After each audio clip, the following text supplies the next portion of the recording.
It was a sunny morning on August 14, 1948. 8 boxes full of beavers got packed into a twin-engine Beechcraft Travel Air, and off the animals went on the first flight of its kind, together with the pilot and a conservation officer. In the days that followed, 76 beavers parachuted onto the wild meadows of the Chamberlain Basin in central Idaho.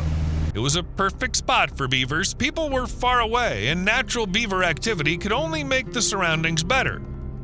The only problem was that there weren't just no people, there weren't even any roads, so they had to use a plane. Strange as it may sound, the Idaho Department of Fish and Game actually considered the beaver project a success. Each drop cost taxpayers just $7 to $8 per beaver, which would be about $180 today, and tourists, ranchers, and foresters returned most of the parachutes for reuse. Just a few months after arriving, the beavers had already finished building dams and were on their way to setting up colonies. It was a huge step forward, bringing the animals back to their natural habitat, a mission people were willing to scatter beavers all over the country for, just to stop the extinction and the damage it was causing to nature. Back then, no one had any idea what this massive relocation would lead to, or how far the beavers would go. First coffee, and then we'll go on.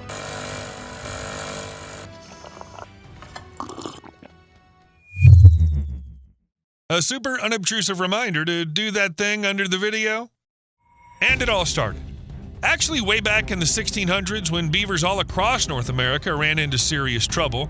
Because of trapping for pelts and the fur trade, their numbers plummeted from at least 60 million to just 100,000 by the 19th century. All of that nearly wiped the species out.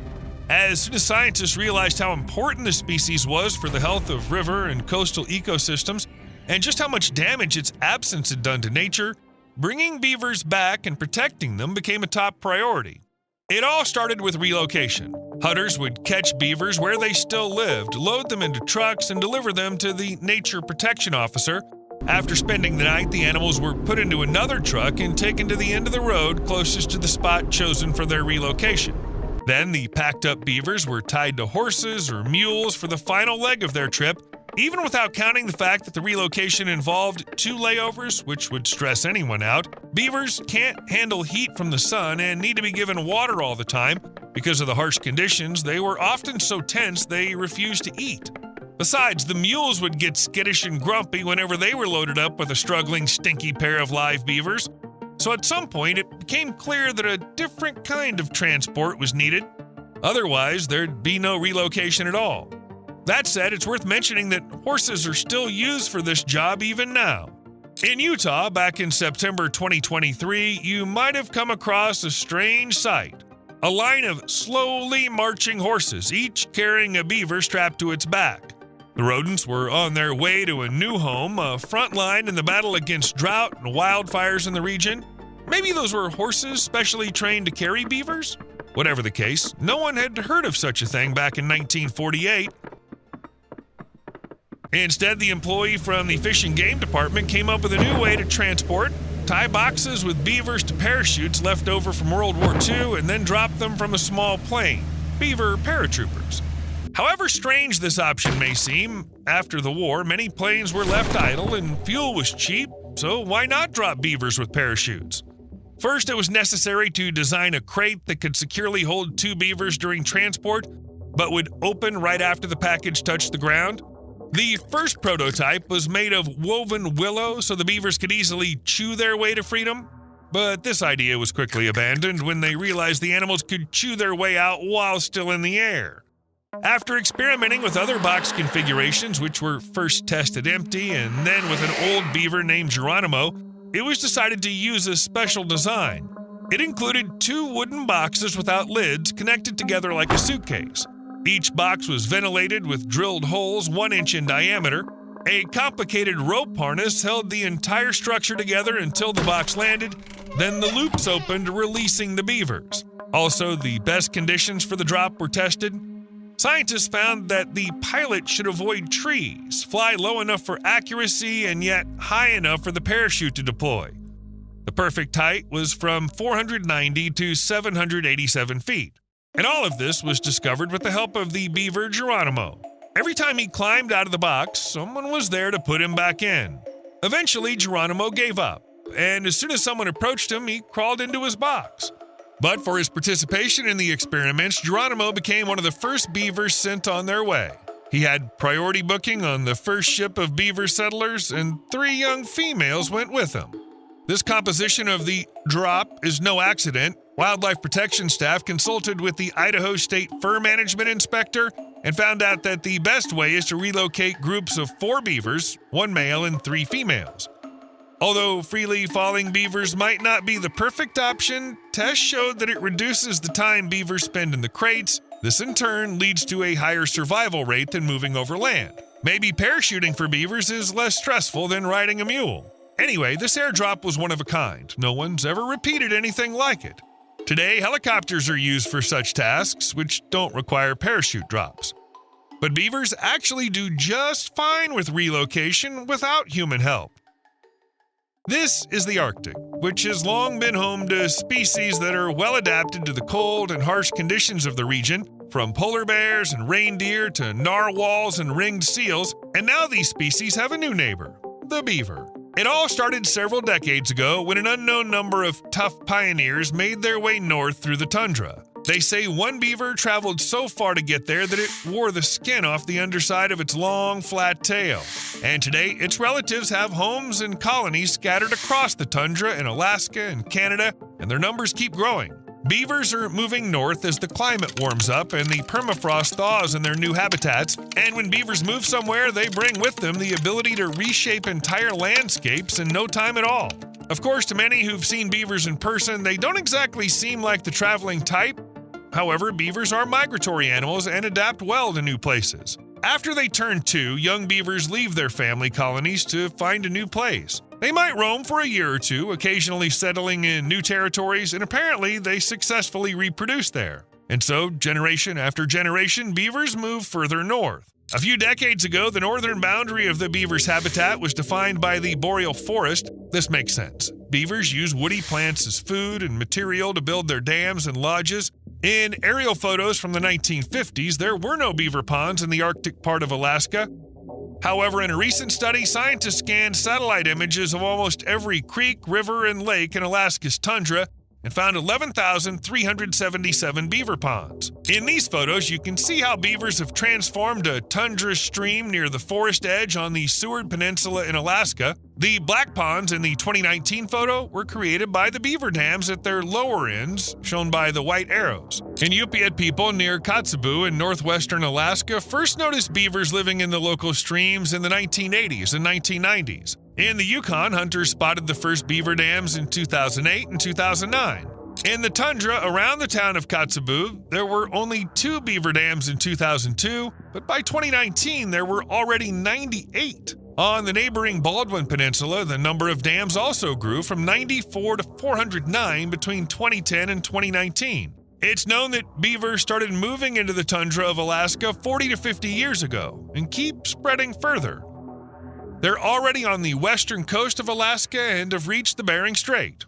Quite impressive. Scientists believe that it's only a matter of time before beavers head even further north. Considering that this is probably happening across the rest of the Arctic in Canada and Russia, the scale is massive. It's estimated that there are currently between 50,000 and almost 100,000 beavers living in the northern and western parts of Alaska. To figure out how far north beavers are moving, scientists use remote sensing. It shows the creation and disappearance of ponds linked to the animal's activities. Since 1999, 56 new beaver pond complexes have been found, which means the animals are mostly colonizing the tundra region in the northwest of Alaska.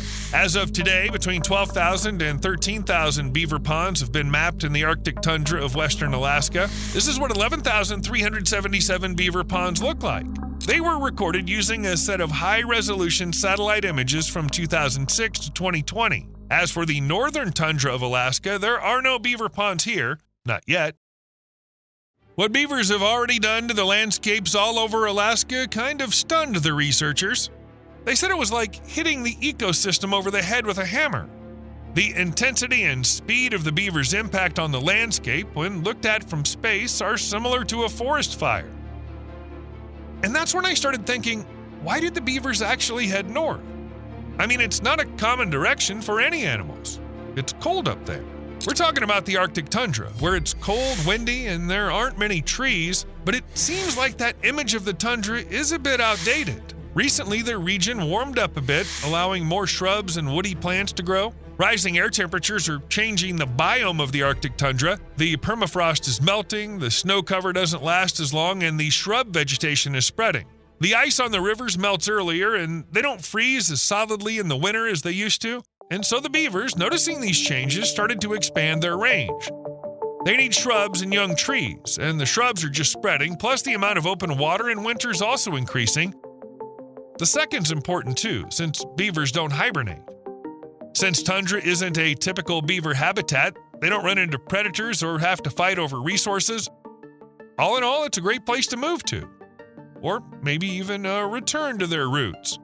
Maybe beavers are finally breaking free from the trap of the 18th and 19th centuries, when nearly the entire population in North America was wiped out for their fur. Because no one really knows if beavers lived in this region before the fur trade began. For now, researchers are working with archaeologists studying beaver teeth and bones, trying to figure it out, but they're not ruling out the possibility that for these animals, heading north today is simply a homecoming. Especially considering that in the distant past, there were no places on Earth where the climate was too cold for trees to grow. And where there are trees, animals that depend on them can thrive. Beavers, for example. What's more, there's evidence that the forested Arctic is where beavers first learned to build dams millions of years ago. It's just that there's not a whole lot of solid proof yet. But there's plenty of proof that beavers really do change ecosystems. Scientists agree their talent for reshaping landscapes is second only to that of humans. Before fur hunters nearly wiped them out, millions of beavers were shaping the flow of North America's waters. Even now, in temperate regions, beaver dams affect everything, from groundwater levels to the kinds of shrubs and trees that grow. So if you like the Arctic the way it used to be, then beavers are bad for it. But if you're okay with it changing, then beavers are definitely a good thing. And scientists even have some guesses about their plan for change. They boil down to this. Beaver ponds are a kind of oasis in the tundra, but while in the desert an oasis means cool and moist, up north it means warm. When you gather water in permafrost country, that very permafrost around and under the pond starts to melt. In more southern ecosystems, people use beavers to catch groundwater in order to expand floodplains and bring dried up streams back to life so the fish can return. The same thing's happening in the Arctic, but as a bonus, beavers create islands of warmth. They hold water on the land, and the water in turn holds heat so the ice doesn't reach all the way down to the bottom in winter. As a result, deeper and warmer water forms where it really shouldn't be. Hypothetically, this should boost biodiversity since it would let boreal forest species take root in the Arctic. So beavers could end up creating a totally different ecosystem. As a result, some native Arctic species would probably get pushed out. But although it's just speculation for now, some indigenous peoples who rely on fishing and hunting are worried about what's to come. They fear that beaver dams might block fish migration, like that of the Dolly Varden trout. That's an Arctic trout that spends part of its life in the ocean but spawns and overwinters in the very streams that run through the tundra. Biologists actually think fish can handle this kind of ecosystem change just fine. All the beaver dams are on small side channels so they don't block the fish from moving upstream or downstream. Nothing stopping their migration. And more than that, the beaver dams might even be good for the fish. On the Seward Peninsula in Alaska, researchers found evidence that beaver dams create a great habitat for young coho salmon. The unfrozen water in the beaver ponds becomes a safe haven for Arctic fish during their most vulnerable time. But honestly, there are more and more beavers, and things could still change. The changes in the Arctic caused by global warming will happen with or without beavers. Even if we were to remove all the beavers, it wouldn't stop the processes that have already started. For example, scientists expect fish species like trout to move further north, and not just trout, they're also monitoring other animals that have moved north to the tundra due to climate change. For example, moose, which depend on shrub food sticking out from under the snow in winter, have shifted into tundra areas over the last century, along with the increase in their shrub habitat. Birds' migration timing has shifted to an earlier spring, matching the earlier arrival of spring conditions. In short, the tundra is definitely getting warmer, and animals are taking advantage of it, all while changing the ecosystem. As for beavers, they also affect people's lives. For example, in 2010, beavers settled in Serpentine Hot Springs in the Bering Land Bridge National Preserve in Alaska, and soon enough, they caused a small flood there. Since the only way to reach this isolated place is by plane or snowmobile, the new beaver dam built in 2021 threatened to flood the runway, so the National Park Service responded by installing a drainage device, a pipe laid through the dam to control the water level in the beaver pond. It's actually a really cool device that allows the animals to live there while protecting the runway. All in all, you can get along with beavers if you know how. So experts aren't sure whether it's worth stopping the beavers from taking over the north. Not to mention how realistic this actually is. Even today in Alaska, you can hunt beavers freely. But that clearly doesn't stop the populations from growing and spreading. Instead, a group called the Arctic Beaver Observation Network is being created. The idea is to gather research results and hand them over to surveyors and locals, and they'll figure out ways to comfortably live in the Arctic with beavers at their side. You owe me a like. See you later.